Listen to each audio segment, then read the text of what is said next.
ছাত্রছাত্রীদের আবার একবার স্বাগত জানাই। তোমরা রয়েছো ছায়া প্রকাশনী প্রাইভেট লিমিটেডের অনলাইন ক্লাসরুমে। এখন আমি তোমাদের সাথে অনলাইন ক্লাস শেয়ার করব। আমি সত্যজিৎ বসু, তারকেশ্বর মহাবিদ্যালয়ের হেড অফ দ্য ইনস্টিটিউশন, এবং ছায়া প্রকাশনী প্রাইভেট লিমিটেডের লেখা প্রকাশিত English tutor series from class 5 to class 10 এই বইগুলোর টেক্সট পার্টের আমি লেখক। এখন আজকে আমরা যে পিসটা নিয়ে আলোচনা করব সেটা হচ্ছে ক্লাস 10-এর lesson number 5, our runaway kite, written by Lucy Maud Montgomery. আসলে লুসি মড মন্টগমেরি ছিলেন একজন Canadian author. She was born in 1874 আর তিনি মারা যান 1942 সালে। আসলে তিনি কানাডিয়ান লেখিকা হিসেবে যথেষ্ট সুখ্যাতি অর্জন করেছিলেন। She wrote several novels, poems, short stories, etc. এখন তার লেখা যে ছোট গল্পটা আজ আমরা পড়তে যাচ্ছি, আওয়ার রানঅ্যাওয়ে কাইট, গল্পটাকে এক কথায় বলা যায় a simple, down to earth and very attractive story. খুব আকর্ষণীয় একটা গল্প। এই গল্পের প্রতিপাদ্য বিষয় সম্পর্কে একটুখানি আলোচনা করে নিই। It's a story of two children with their father who lived in the midst of an isolated island. দুটো বাচ্চা ছেলে মেয়ে, তাদের বাবার সাথে তারা এক বিচ্ছিন্ন দ্বীপে বাস করে। Here in the story the name of that island is Big Half Moon Island. Big Half Moon দ্বীপ, এই দ্বীপে তারা বাস করে। But in reality there is no such island at all. কিন্তু লুসির জীবনী থেকে আমরা যেটা জানতে পারি, she was born and brought up and spent the early part of her life in an island, namely Edward Island. লুসির জীবন থেকে যেটা আমরা জানতে পারি সেটা হচ্ছে তিনি জন্মেছিলেন এবং জীবনের প্রথম অংশটা কাটিয়েছিলেন একটা দ্বীপে। দ্বীপটার নাম হচ্ছে এডওয়ার্ড আইল্যান্ড। তাহলে আমরা ভাবতেই পারি big half Moon island is nothing but the Literary representation of the island where she was born and brought up, namely Edward island.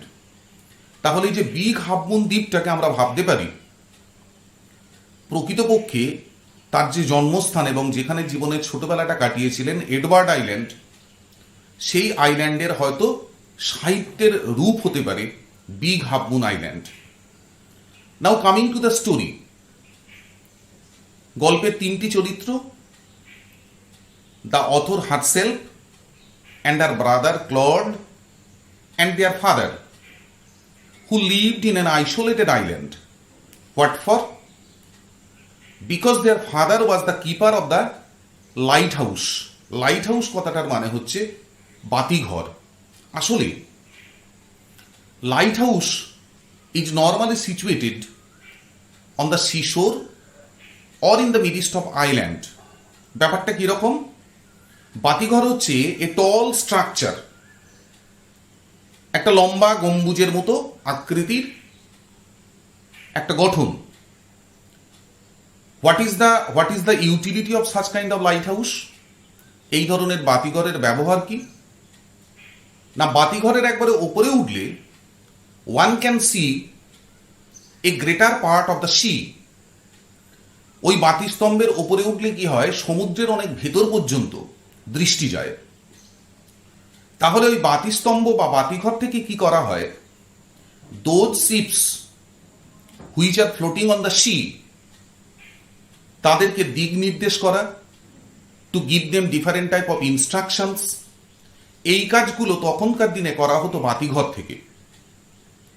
আজকের দিনে বাতিঘর যে সম্পূর্ণ পরিত্যক্ত তা কিন্তু নয়। The utility of light house is until now intact. তো ওই বিগ হাফ মুন আইল্যান্ডের যে বাতিঘর, সে বাতিঘরের দেখভাল করার দায়িত্ব হচ্ছে ক্লড এবং অথর লুসি মন্টগমেরি তাদের বাবার।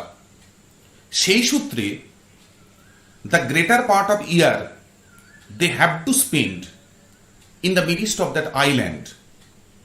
খুব স্বাভাবিক, it's a situation of loneliness because in the island there is no one except the tree. ওই একই পরিবারের 3 জন সদস্য ছাড়া ওই দ্বীপের মধ্যে কিন্তু আর কোনো মানুষজন ছিল না। Claude and the author used to spend lots of time playing in the island. ওই দ্বীপে ক্লড এবং লেখিকা দীর্ঘক্ষণ সময় কাটাতেন দু ভাই বোনে খেলা করে। খুব ভালো কথা। এবার তাদের জীবনের একটা কিন্তু প্রত্যেক বছর একটা ট্রানজিশন আসতো।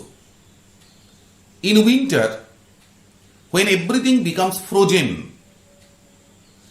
যখন প্রচন্ড ঠান্ডায় সমস্ত কিছু জমে যেত, they had to migrate to the mainland for survival. বেঁচে থাকার জন্য তাদেরকে কিন্তু মেনল্যান্ডে চলে যেতে হতো। কেন? To avoid the extreme cold that will prevail in the midst of the island at the time of winter. শীতকালে ওই দ্বীপের মধ্যে যে প্রচণ্ড শীত বিরাজ করবে, সেটার হাত থেকে নিজেদেরকে রক্ষা করার জন্য তারা চলে যেত মেনল্যান্ডে। With the advent of spring they would come back.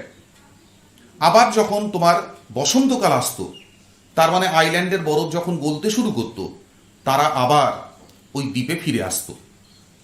So we may call it a migratory kind of life.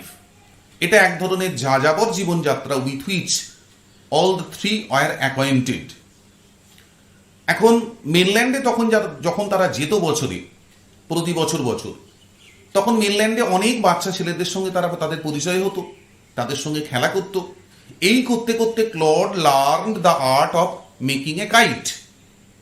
এক বছর ওরকম বাচ্চাদের সঙ্গে খেলা করতে করতে ক্লড ঘুড়ি কিভাবে তৈরি করতে হয় সেটা শিখেছিল।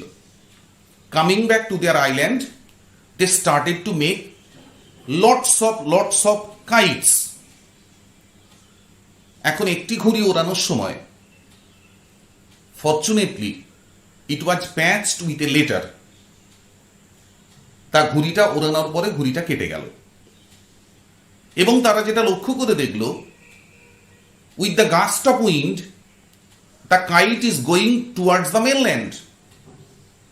That's the end of that chapter. কিন্তু এর মাঝে আর একটা কথা বলে রাখা দরকার। Sometimes the children use to lament. তার কারণ তারা যখন মেনল্যান্ডে যেত, তারা দেখতে পেত all the people residing there had their relatives. তাদের সব আত্মীয় স্বজন, কাকা, পিসি, মামা, বিভিন্ন ধরনের ভাই বোন, সব মিলিয়ে একটা বৃহত্তর পরিবার উইথ রিলেটিভস। সমস্ত বাচ্চার এই সুবিধাটা ছিল। তখন এই ছোট্ট দুটো বাচ্চার মনে প্রশ্ন আসতো, আচ্ছা আমাদের কোনো আত্মীয় নেই কেন? আমাদের কোনো কাকা, পিসি, জেঠু, মামা, এই ধরনের কোনো সম্পর্কের বন্ধন কেন নেই? Once they asked that very question to their father.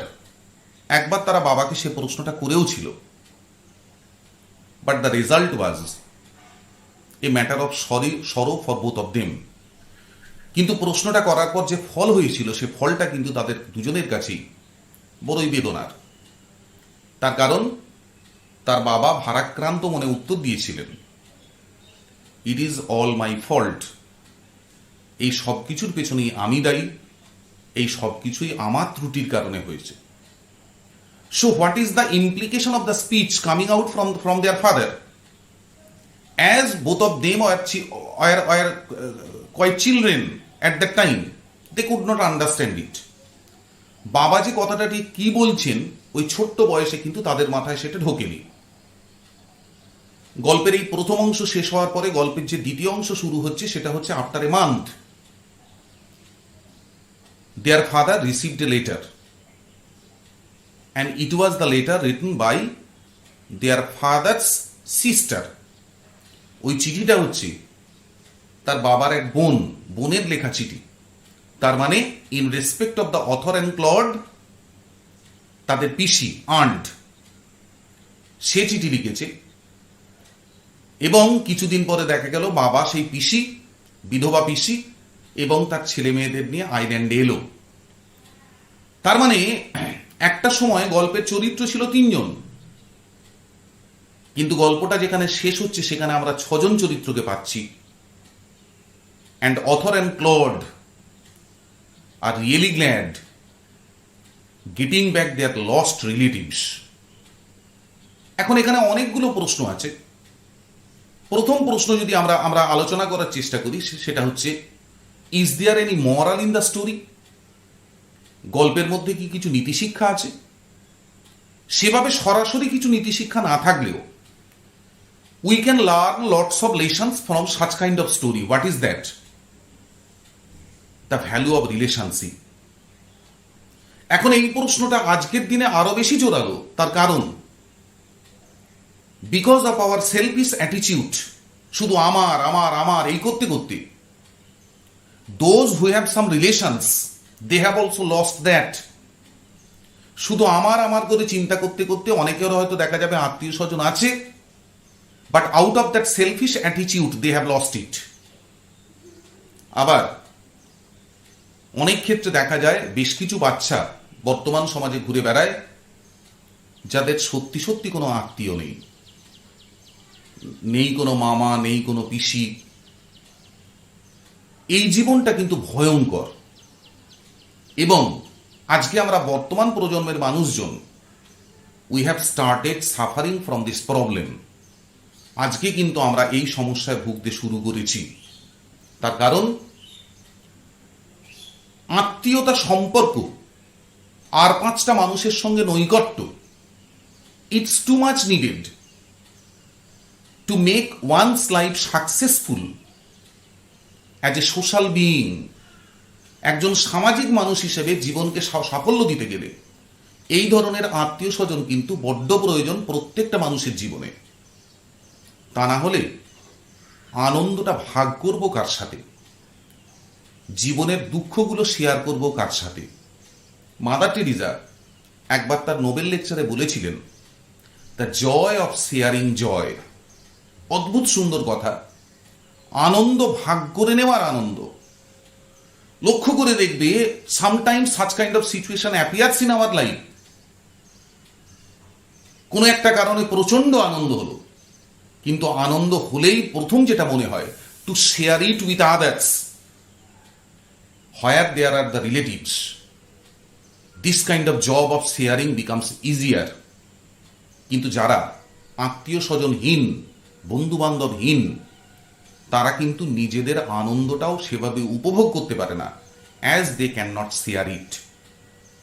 তার মানে সবাইকে নিয়ে বেঁচে থাকার মন্ত্র, আরও 5টা মানুষকে নিজের ভাবার মন্ত্র, এটা হচ্ছে গল্পের lesson which you can learn.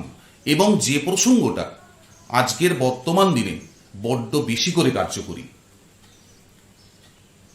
গল্পের আরেকটা দিকে আলোকপাত আমরা করতে পারি, সেটা হচ্ছে এই গল্পটা পড়ার পর মনে হতে পারে, is there any such kind of probability in reality? এটা কি শুধুই গল্প, নাকি এ ধরনের ঘটনা বাস্তবেও ঘটতে পারে?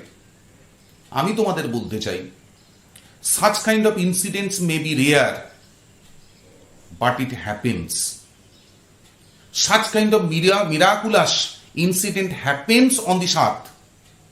May be rare, হতে পারে দুর্লভ, কিন্তু এই ধরনের অত্যাশ্চর্য ঘটনাও কিন্তু পৃথিবীতে ঘটে।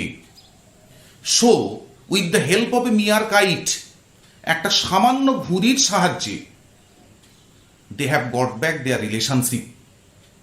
তাই আমি প্রথমে যে কথা বলেছি, it's a simple story, there is no complication in the presentation, কিন্তু it's a sweet story to read. কিন্তু এই গল্পটা পড়ার জন্য বড্ড মিষ্টি, বড্ড সুন্দর। চলো let us start reading the text. আশা করি তোমাদের সামনে টেক্সট বই আছে, সেটা থেকে তোমরা অনুসরণ করো, তাহলে কি হবে, it will be better to understand the text part. Clearly. আমি আবার তোমাদের মনে করিয়ে দিই, আমরা রয়েছি ছায়া প্রকাশনী প্রাইভেট লিমিটেডের অনলাইন ক্লাসরুমে। ইউনিট 1, আমরা প্রথম ইউনিটটা পড়া শুরু করছি। Of course there was nobody for us to play with on the big half Moon. Big half Moon দ্বীপে আমাদের সঙ্গে খেলা করার মতো অবশ্যই কেউ ছিল না। We just had to make the most of each other, and we did. To make the most of each other, to utilize each other's association in the best possible way. আমরা কি করতাম? একে অপরের সঙ্গটা যত ভালোভাবে কাজে লাগানো যায়, যত বেশি করে কাজে লাগানো যায়, আমরা সে কাজই করতাম। Because for the author and her brother there was no other option, because they lived in the island alone. সে, তার ভাই ক্লড এবং তাদের বাবা, who was the keeper of the lighthouse. We live on the big half Moon Island. আমরা Big half Moon দ্বীপে বাস করি। We, the word we is in single inverted comma. আমরা, we are father and Claude and I, and aunt Esther and Mimi and Dick. এখন আমরা বলতে এখন আমরা কারা কারা রয়েছি? আমি, বাবা, ক্লড, এস্থার পিসি এবং এস্থার পিসির মেয়ে এবং ছেলে মিমি আর Dick. That means at the present moment in the island we are 6. It use to be only father and Claude and I. দুটো সেন্টেন্সকে যদি প্যারালাল খেলো তাহলে দেখতে পাবে প্রথম সেন্টেন্সটা হচ্ছে প্রেজেন্ট টেন্সে উই আর, মানে দ্য প্রেজেন্ট পিকচার। তার পরের বাক্যটা হচ্ছে পাস্ট টেন্সে। That means that was the picture of the past. অতীতে চিত্রটা ছিল এরকম, we use to be only father and Claude and I. কিছুদিন আগে পর্যন্ত আমরা বলতে কে ছিলাম? আমি, ক্লড আর আমাদের বাবা। It is all on account of the kite that there are more of us. এই সমস্ত ঘটনার পেছনেই দায়ী হচ্ছে, এই সমস্ত ঘটনা ঘটার পেছনে কারণ হচ্ছে একটা ঘুড়ি। That there are more of us. বর্তমানে আমরা যে সংখ্যায় বেশি, 3 থেকে 6, এর পেছনের কারণ হচ্ছে একটিমাত্র ঘুড়ি। This is what I want to tell you about. এই ঘটনাটাই এখন আমি তোমাদেরকে বলতে যাচ্ছি। তার মানে লক্ষ্য করে দেখো, এবার আমরা এই যে পদ্ধতিতে গল্পটা বলা হচ্ছে এটাকে বলা হয় flashback method. What is the present situation is told at the very beginning. Then to know the cause of the present situation we shall have to go back to the past. বর্তমানের পরিস্থিতিটা প্রথমে বলে দেওয়া হলো, এবার বর্তমানের পরিস্থিতিটার পেছনে কারণ কি তার জন্য আমরা ফ্ল্যাশব্যাক মেথডে ফিরে যাচ্ছি পেছনে। Father is the keeper of the big half Moon lighthouse. Keeper মানে হচ্ছে রক্ষক, হু টেক্স কেয়ার। আমার বাবা ছিলেন বিগ হাফ মুন বাতিঘরের দেখভালকারী কর্মী। I am 11 years old, Claude is 12। আমার বয়স 11, ক্লডের বয়স 12। In winter when the harbour is frozen over, freeze, froze, frozen, জমে বরফ হয়ে যাওয়া। হারবার, বন্দর। তাহলে শীতকালে যখন বন্দর জমে বরফ হয়ে যেত, we all move over two the mainland. আমরা সবাই চলে যেতাম কোথায়? মূল ভূখণ্ডে। What for? I have explained it at the beginning of the story. আমি গল্পটা বলা শুরু করার আগেই কিন্তু এই ঘটনাটার বর্ণনা দিয়েছি যে it was a kind of migratory life they had to live. As soon as spring comes, back we sail to our own dear island.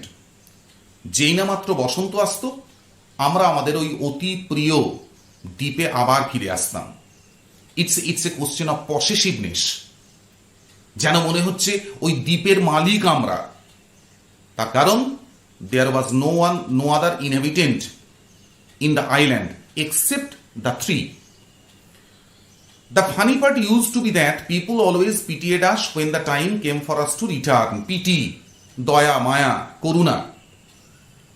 The funny part, মজার ব্যাপার হলো, the funny part used to be that, মজার ঘটনা যেটা প্রত্যেকবারে ঘটতো সেটা কি? People always pitied us when the time came for us to return. আমাদের যখন ওই মূল ভূখণ্ড থেকে দ্বীপে ফিরে আসার সময় আসতো, in spring, with the advent of spring, তখন ওই দ্বীপের মানুষজন আমাদের প্রতি করুণা দেখাতো। কেন? They said we must be so lonesome over there with no other children near us. তারা বলতেন আমরা নিশ্চয়ই ওই দ্বীপের মধ্যে বড় একাকী থাকি। তার কারণ লোনসাম, লোনলি, অ্যালোন, তার কারণ ওই দ্বীপের মধ্যে আর কোনো বাচ্চা নেই। Of course Claude and I would have liked to have someone to play with us. দেখো, আমাদেরকে যদি জিজ্ঞেস করো ওই মেনল্যান্ডের লোকেরা যে কথা বলতো সেটা কি সত্যি? Yes, that is partly correct. তার কারণ ক্লড এবং আমিও খেলার সঙ্গী হিসাবে আরো কাউকে কাউকে পেতে চাইতাম। It is hard to run pirate caves and things like that with only two.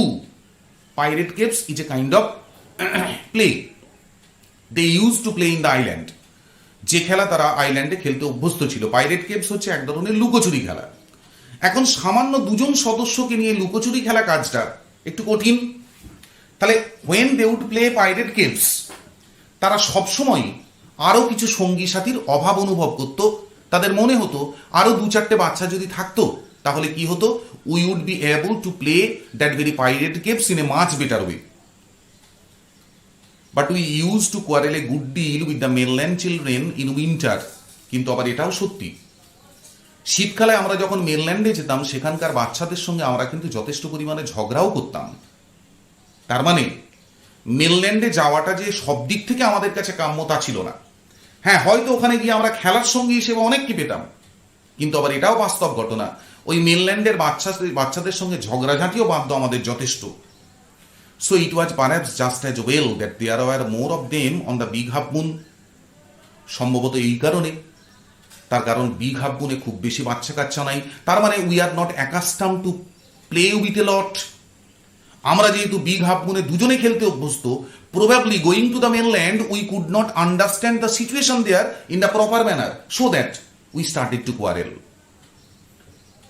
Clod and I never quarrelled. কিন্তু আমাদের কথা যদি বলো তাহলে ক্লড আর আমি কিন্তু কোনোদিন আমাদের মধ্যে ঝগড়াঝাঁটি করিনি। To be sure father didn't seem to have any relations except আস।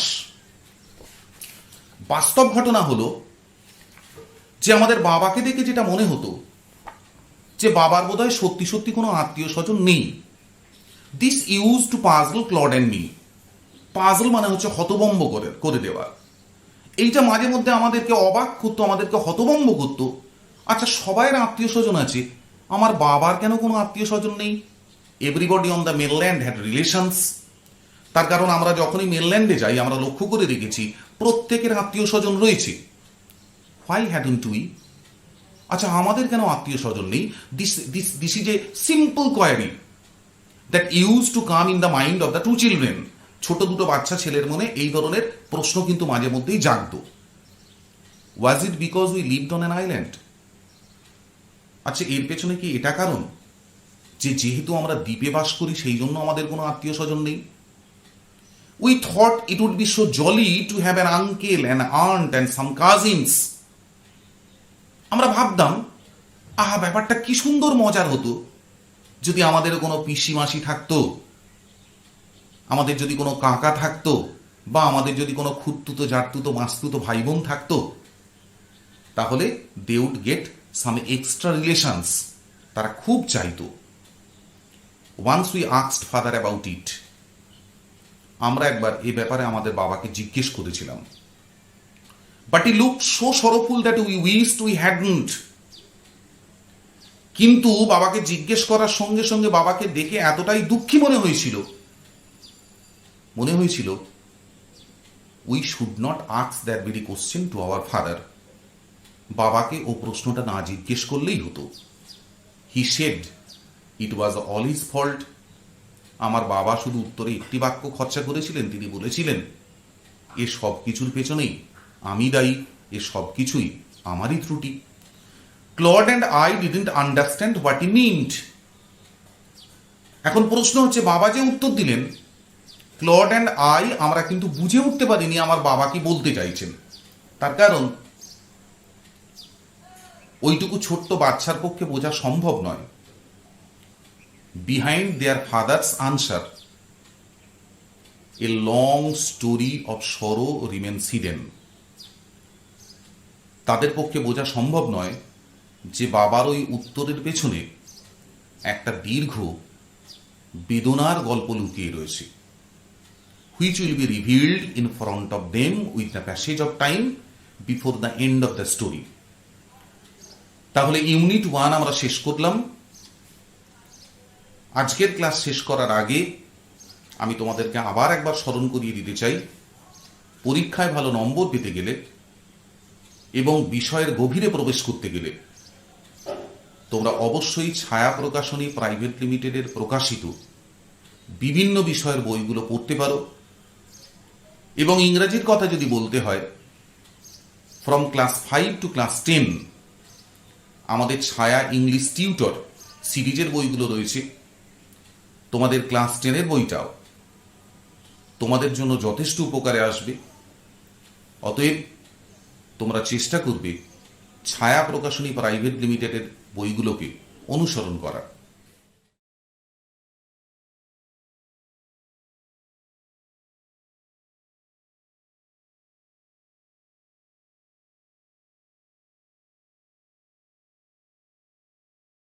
সঠিক প্রস্তুতি মানেই দরকার ছায়া প্রকাশনীর শিক্ষক সিরিজের বই।